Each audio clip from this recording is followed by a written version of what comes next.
Dotiv, Integrative and Preventive Healthcare. The content discussed in this episode is for informative purposes only and should not be replaced by individualized professional consultations or professional medical advice. Hey guys, I'm Tasha. Hey listeners, this is Goonie, and we're here to discuss lifestyle medicine. Back pains, don't we all suffer from it? I know when I start sensing that I have a back or remembering that I have a back and that it's very precious is usually when I start stressing about it, something's messing with my head. And that's really when I'm just like, oh my God, yes, I do have a back. That is so important, and how, vital and central it is to my body. I think it's whenever you feel pain, that's when you realize, oh crap, I've been taking this for granted. And suddenly you take every action possible to repair or help yourself to manage that pain, right? What is your pain level when it comes to back pain, Guni? Does it stop you from doing things? I think one of my biggest scares was when I started feeling numb. How it usually starts feeling my spine. It feels very fragile. And then everything's in the upper body. So the upper back, my neck, and usually my shoulders. And that one day I just kept on pushing the problem. I knew that something was going on. I was thinking maybe my posture, till the day where my right arm started feeling numb. And that day I was thinking, oh, this is not a joke. I rushed to an osteopath. I knew that if I had another day, it would not be good. Have you experienced anything like that? Yeah, that would definitely push me into action. If I felt numbness in my arm, I'm going to the hospital. But for me, I can't really relate to numbness or upper back pain, but usually lower back pain. And when I was heavy into CrossFit, maybe about a year and a half into it, as you go up in weights, when you do weightlifting, Right. then you start putting pressure on parts of your body where maybe you didn't have such great technique. And so then I was feeling that all the time, and I would have to lower down the weights. But then it was also strange because when I stopped weightlifting altogether and I went into yoga, I could also feel that lower back pain recurring. And so I was confused. I was like, so it's not weights. What is it then?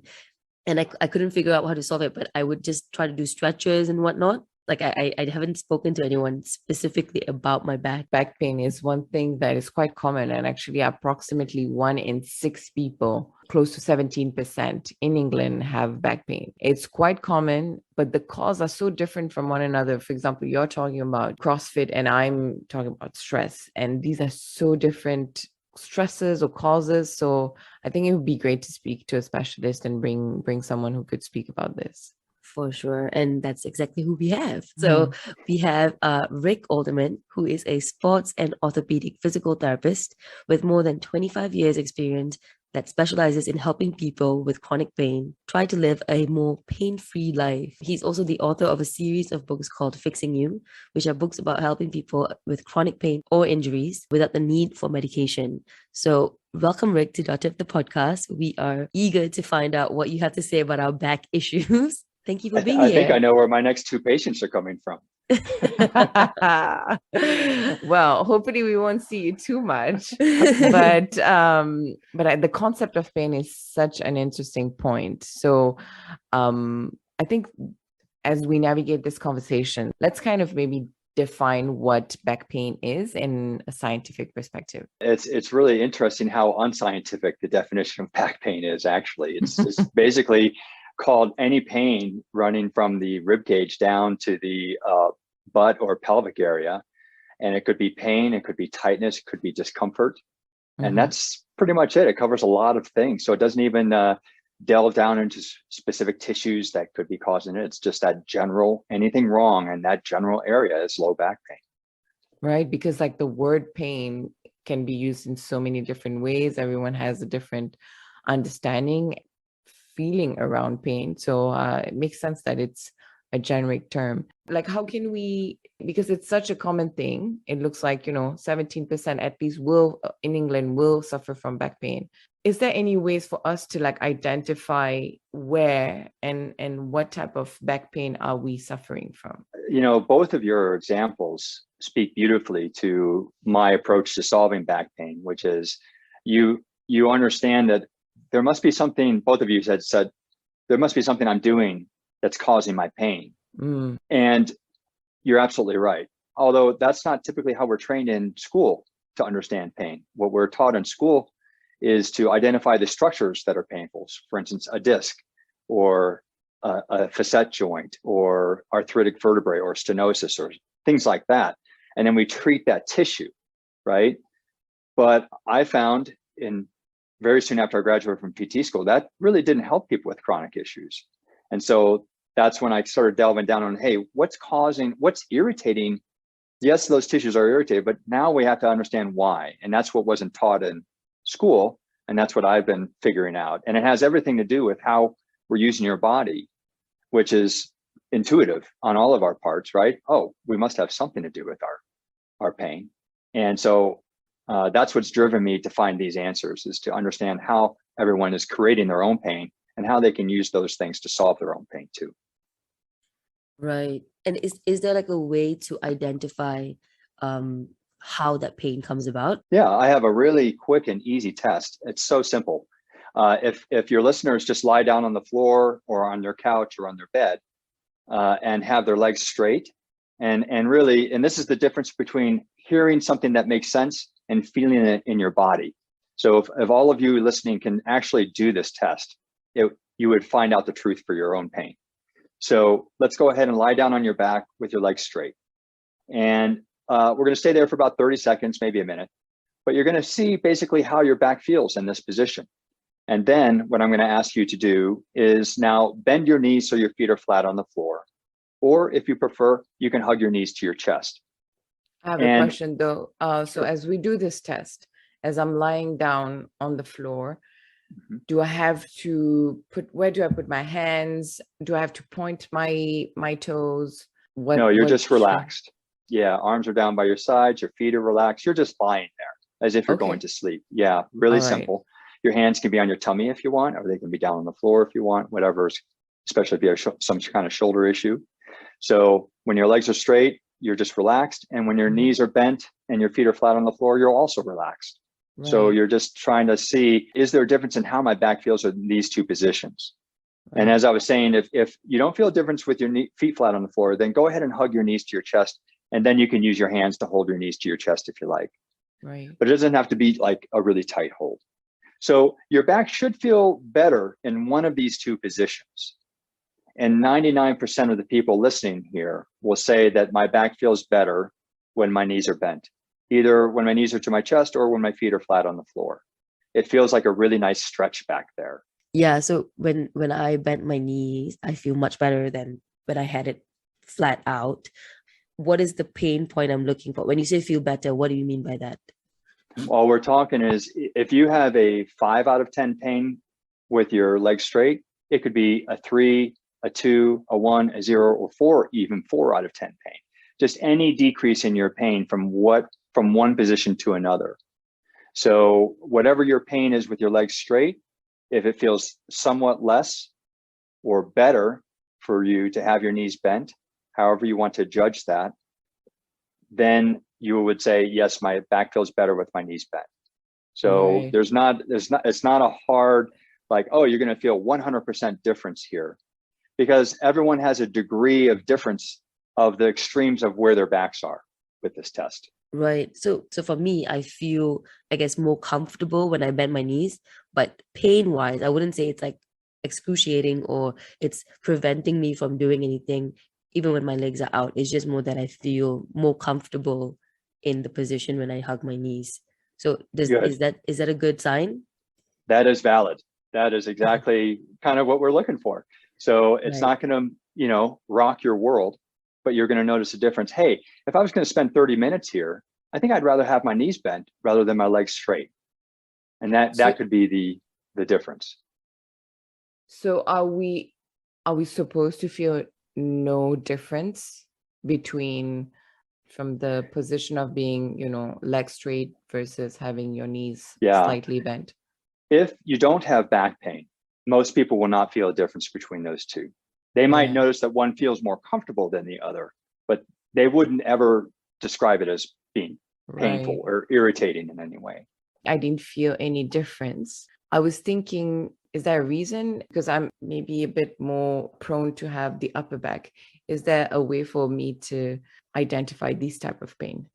Yes. So that makes perfect sense that if you have upper back pain or even mid back pain, this test won't make much of a difference to you because we're not testing the upper or middle back. We're just testing stresses to the low back.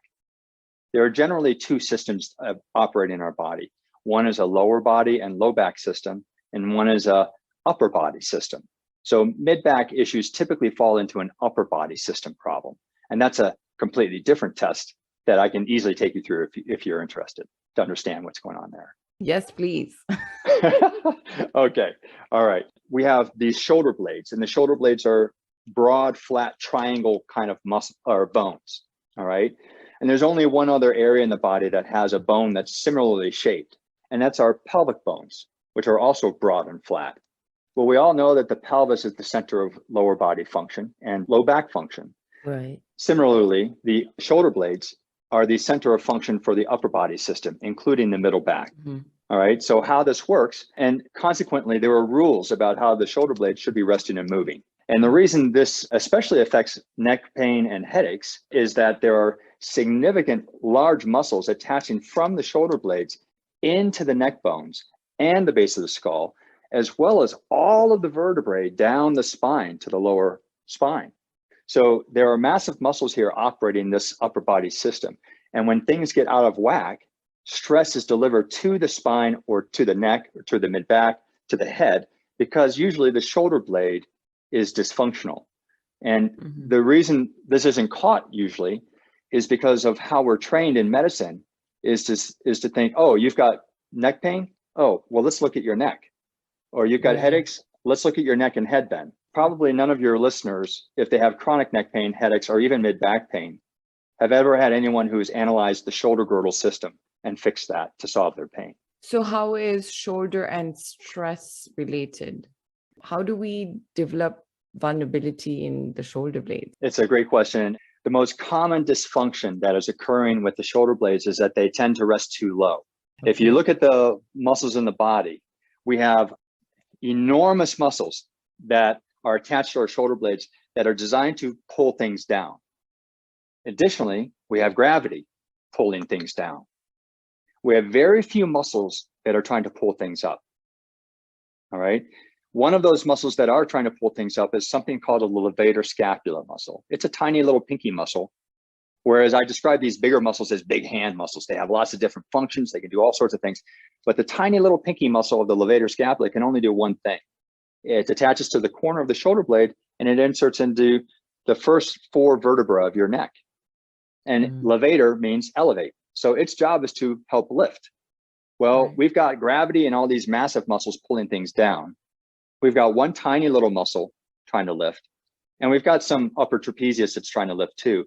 But they're not nearly as big as all the things that are pulling everything down. Right. So that's the most common type of dysfunction. So when we become stressed, most people feel like their shoulders are rising up to the ears. That's the levator scapula working too hard because your system is trying to pull the whole thing down. Right. So it's saying, no, my job is to lift you up. I can't do it. You know, it's going to work as hard as it can do that. Yeah. Most people point to this line of pain from the shoulder blades. Exactly. Yeah. And so that's the levator scapula, and it's overworking because the depressors are turned on too much. Right. Okay. Does that make sense? I think, yeah, that makes sense. And I resonate with it. And usually it's because I'm always seated. I'm always looking at my computer. And how would that translate the lower back? The most common dysfunction with lower back, and what we discovered on the floor, was that most people will say that their backs feel better when their back is flatter, when the knees are bent, which means that either the shape of your back is too arched or you have too many forces trying to pull it into an arch. So if your listeners now just stand up and listen to the rest of this podcast, what they'll notice probably after 30 seconds or a minute of standing is they want to lock their knees straight. If you're all standing up right now and you're locking your knees straight, you might not feel like, oh, okay, what's the big deal? But now unlock your knees, soften them a little bit, and then stay there for about 10 seconds and now lock them again. And you'll discover that when you compare unlocking to locking, when you lock your knees, your back is arching more. Well, you just found out on the floor that your back doesn't feel as good when it's arched. And now you just discovered that your natural pattern of standing is to lock your knees, which arches your back more. That tip alone helps a lot of people with low back pain. I've noticed actually a few friends, as they stand, they hyper lock their knees. They look funny to me. Is there an impact on the long term on their knees? Oh, there's enormous consequences for this, from the feet all the way to up to the rib cage. First of all, we have to understand why we're locking our knees. When we are emotionally stressed, we tend to, be a little bit more rigid. Right. And if you're always in a hurry and you're trying to do things in a hurry all the time, your back becomes more arched right off the bat. Right. That's because of this deep reflex that we're born with called the Landau reflex. That hardwiring is in our bodies, and it's helping us to lift our head and look around to become alert. Right. Well, one of the things it does is it arches our back. One of the other parts of that whole pattern of that Landau reflex creates is knee locking. Right. Another reason is because it's an energy conservation move. When we lock our knees, now we don't have to use our leg muscles to hold us up, because now we get to stand on our bones. Right. So now we save all this energy because we don't have to unlock our knees. But guess what? That's going straight to the low back now. Right. That's quite interesting, because I used to do a lot of dancing. And so then that also, I feel, had an impact, because, you have to stand upright and you have to, all these, posture. So I would imagine that a lot of like ballet dancers would have back issues in the long run. Being more body aware, you can reduce that impact on your lower back. Oh, yes. So a little trick that I do is I put a little piece of tape on the backs of people's knees when their knees are soft, so that when they straighten their knees, they feel the tug of that tape. Right. And usually after 3 days, most people will report a 30 to 50% reduction in their back pain. You brought up the ballet dancing. So a lot of ballet dancers have neck pain, mid-back pain, and headaches too. And the reason is because of this training that they've developed to lengthen their necks.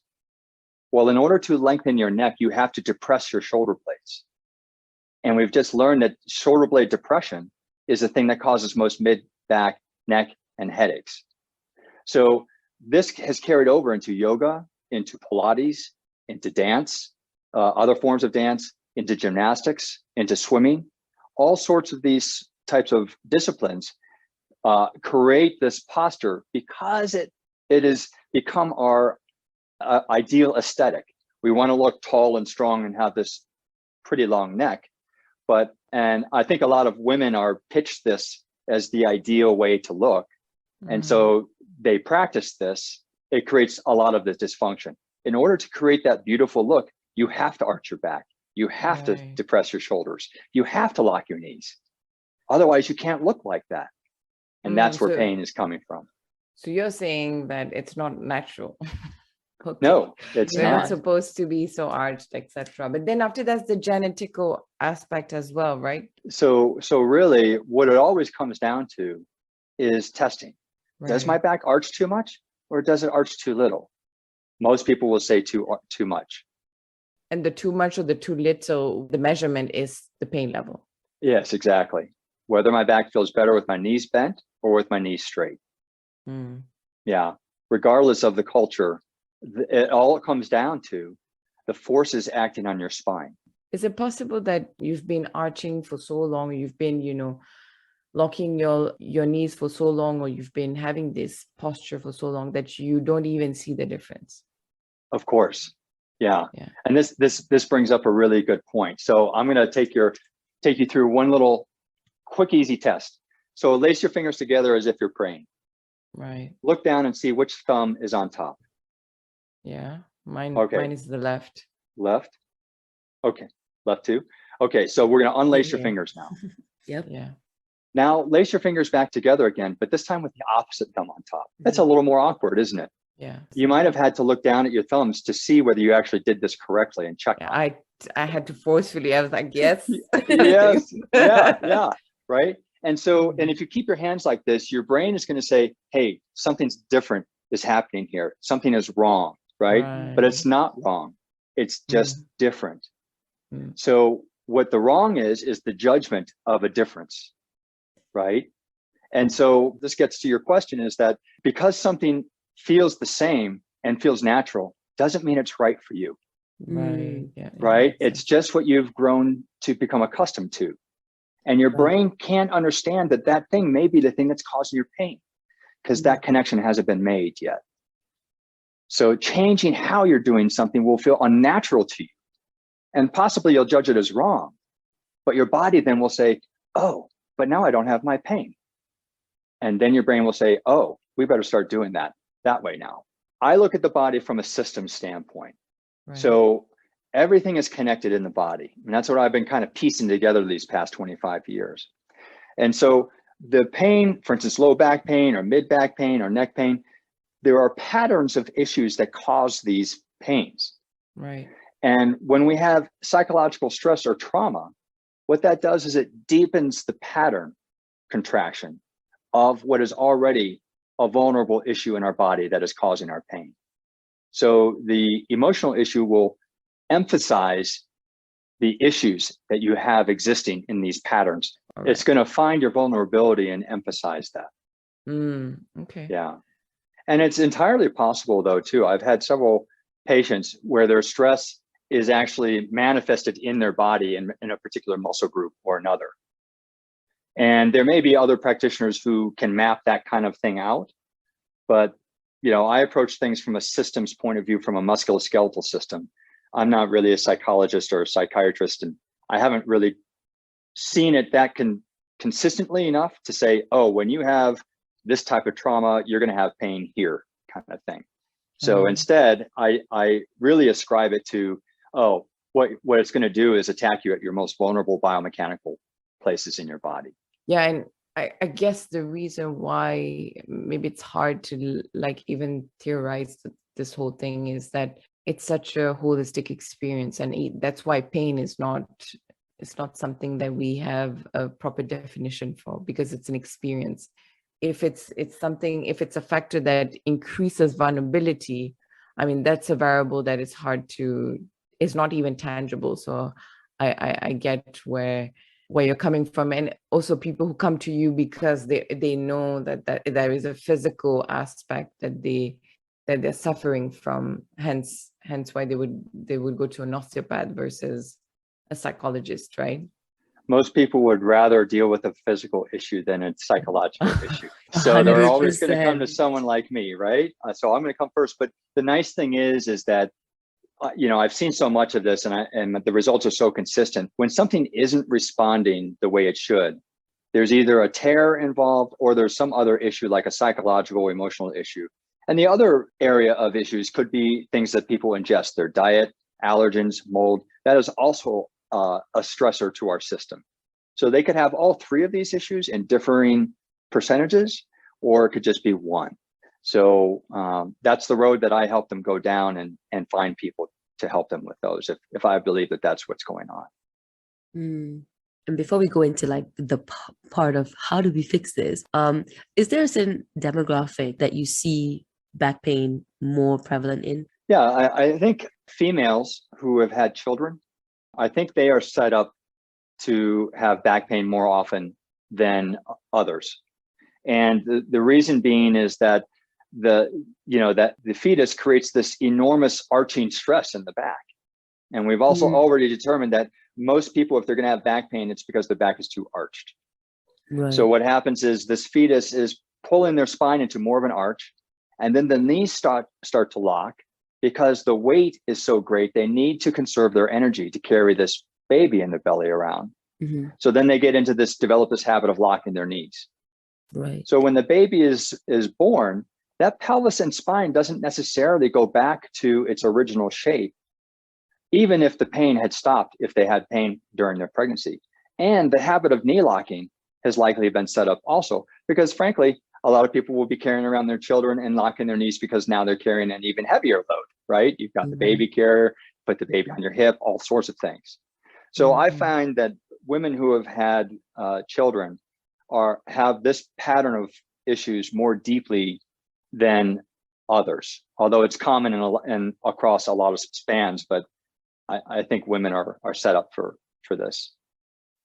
What about chest? When you have a heavier breast, for example, it can affect. I've had few of my friends telling me that they have a back pain, but that back is usually upper back. Is that correct? Yes. So you're absolutely right. So I have wanted to design a new bra for women for years because if we believe that the shoulder blades are the center of dysfunction for causing most mid, back, and neck pain, the shoulder straps of bras typically rest on the outsides of the shoulder blades.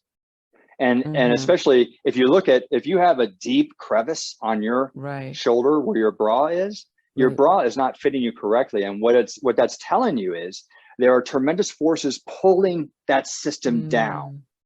And it's just like if I were to hold a 5-pound weight in my hand all day long with my arm out to my side. Well, if I put that weight on my shoulder instead, that would be a lot easier to carry. But when it's out in my hand, and that's what the bra strap is like to the shoulder girdle system. It's way out to the far end of it, and it's got the maximum leverage to pull everything down. Wow, women have it hard. You do.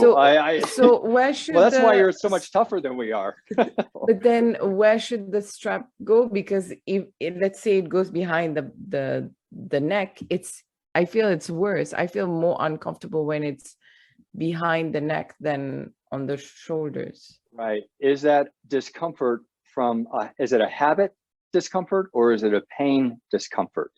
You mentioned habit discomfort versus pain discomfort. What is the difference? Yes. Yeah. So habit discomfort is, do I not like this because it's different? Like with that the hands, finger lacing idea? Right. Or am I not liking this because it's causing more pain?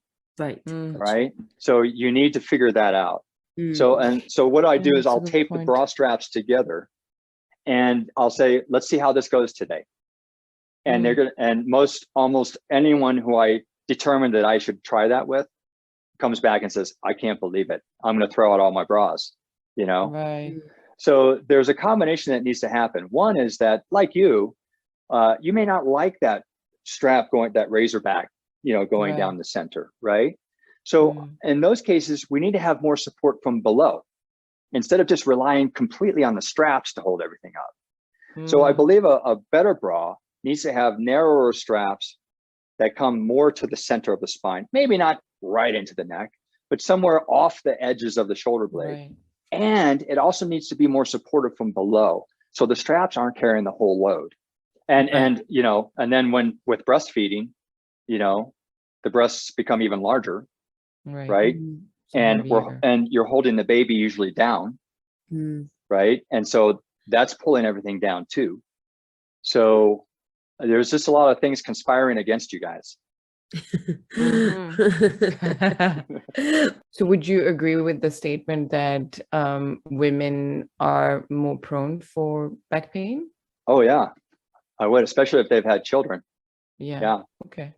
Yeah. Well, I guess we've been highlighting a lot of issues. So what are the simple ways or actions we can take by ourselves to relieve this pain that we experience? Yeah. So here's a really easy one. I said it earlier. If you find that your back pain feels less with your knees bent and that you lock your knees, either start unlocking your knees or put pieces of tape on the backs of your knees to remind you to unlock your knees. Just see where that little change takes you. It's really simple. And you wouldn't believe how difficult it is to walk with your knees soft. From an ergonomic standpoint for upper back or neck pain, ergonomics are where it's at. So most chairs are too large. And the arms of the chairs actually need to come in very close to the waist. Your arms should almost be touching your waist when you're sitting in a chair. And the shoulders should be resting about a 1/2 inch to 1 inch higher than what most people typically have. The arm is down the seam of my shirt and it's resting about a 1/2 inch higher. And my chair I should be able to rest on my chair. If I am, this is exactly where my keyboard should be. Not anywhere else other than where my hands are right now. Right. And if you have to reach for your keyboard, then you're automatically activating all those neck and shoulder muscles that are causing your pain. That's so interesting because when I was having a back pain situation like earlier this year, I was actually pulling all my keyboard, my laptop, everything right to this point so that but I never thought about it because from a mechanical standpoint. Yeah. I just was trying to relieve my pain.